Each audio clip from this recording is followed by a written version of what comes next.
हमने आज press conference ली थी यही सभी एलिगेशंस को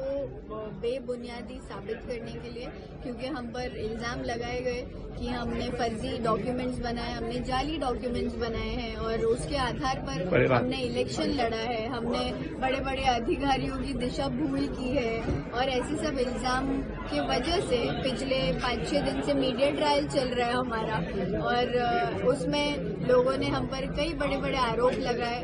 हमको नॉट रीचेबल करार दिया, हमको फरार करार दिया कि हम भाग गए हैं। तो ऐसे सब एलिगेशन जब लगते हैं और आप जब खुद पर्सनली ग्राउंड लेवल पर एसआईआर का काम कर रहे हो, आरटीई का काम कर रहे हो, टीएमसी हॉस्पिटल में विजिट्स कर रहे हो, पर्सनली जब आप ये सब कर रहे हो लेकिन मीडिया पे आपके बारे में ये सब चलाया जा रहा है, तो कहीं ना कहीं आप एज अ ह्यूमन पहले तो शॉक में रहते हो कि ये सब कैसे, क्या हो रहा है और क्यों हो रहा है, झूठ कैसे फैलाया जा रहा है। तो वो शॉक को अब्जॉर्ब करने में 1-2 दिन लगता है और फिर उसके बाद में, क्योंकि हम संविधान को मानने वाले लोग हैं, हम देश के न्याय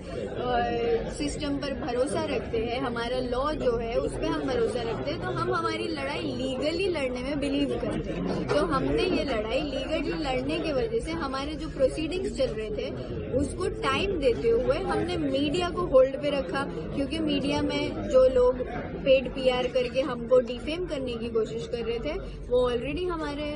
न्यूज मीडिया में चला रहे थे। तो आज ये कॉन्फ्रेंस बहुत जरूरी थी लोगों को गलत साबित करने के लिए, जो हमने आज इसलिए ली है। एक आखिरी सवाल, सदर शेख का नगर सेवक पद धोखे में, ऐसी टैगलाइन चलाएगी, क्या सदर शेख का सच्ची में नगर सेवक पद धोखे में आ सकता है या आपके पास सच्ची में कास्ट सर्टिफिकेट के जो डॉक्यूमेंट जो जरूरी थे वो आप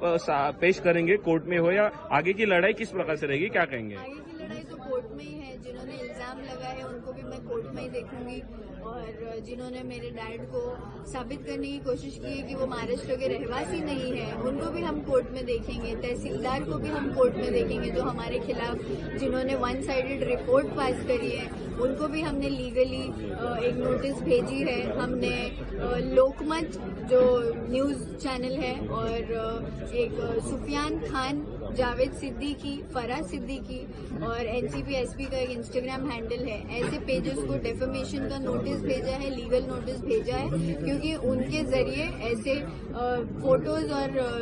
बैनर्स चलाए गए जिसपे मेरे फोटोज यूज किए गए और जो कि क्लियरली एक पॉलिटिकल प्रोपेगेंडा है। ये लोगों को दिख रहा है, ये इलेक्शन जीतने के बाद की जो इनसे हार बर्दाश्त नहीं हुई है इनकी, इसीलिए इन्होंने ये मीडिया प्रोपेगेंडा करके हमको डिफेम करने की कोशिश की है, तो इनको लीगली जवाब दिया जाएगा।